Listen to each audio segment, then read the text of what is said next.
এই গরমে বাড়ির প্রিয় মানুষদেরকে একবার এই রেসিপি বানিয়ে খাওয়ান।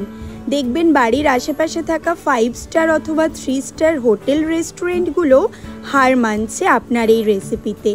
আমার বাড়ির ছাদ বাগানে বেশ কিছু পুদিনা পাতা হয়েছিল, আর পুদিনা পাতাগুলো দেখেই কিন্তু বোঝা যাচ্ছে বেশ তরতাজা। শীতকালে কয়েকটা পুদিনা পাতা বাজার থেকে কিনে নিয়ে এসেছিলাম, সেইগুলো ডগাগুলো কেটে বসিয়ে দিয়েছিলাম।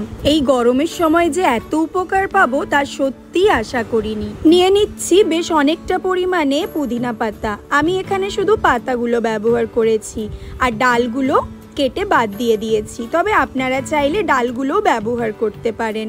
এখন একটা মিক্সিং জারের মধ্যে নিয়ে নিলাম পুদিনা পাতা, একটা কাঁচা লঙ্কা আর তার সাথে বেশ অনেকটা পরিমাণে ধনে পাতা।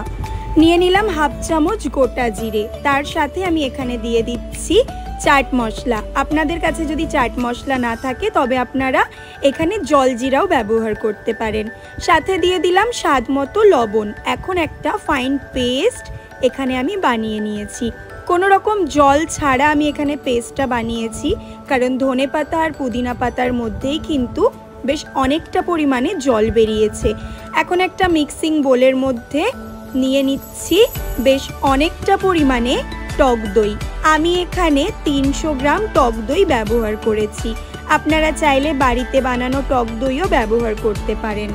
এরই সাথে একটা ছোট্ট সিক্রেট আপনাদের সাথে শেয়ার করি।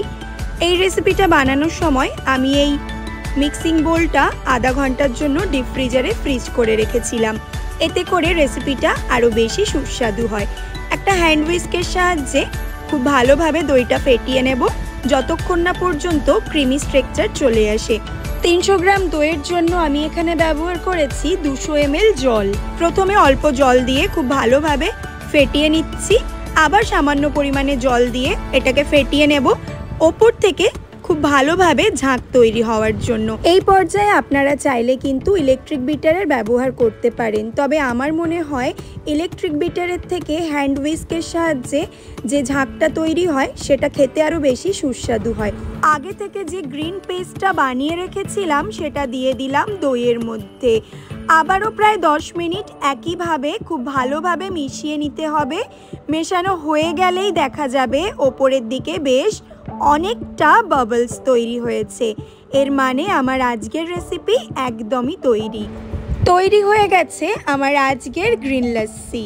এই রেসিপিটা বানাতে আমার মাত্র 10 মিনিট সময় লেগেছে, আর বাড়িতেই এই ধরনের সুস্বাদু ড্রিঙ্ক রেসিপি আপনারা খুব সহজেই বানিয়ে নিতে পারবেন। কোনো রকম ঝুট ঝামেলা ছাড়াই 5 স্টারের ড্রিঙ্ক রেসিপি শেয়ার করুন নিজের প্রিয়জনদের সাথে।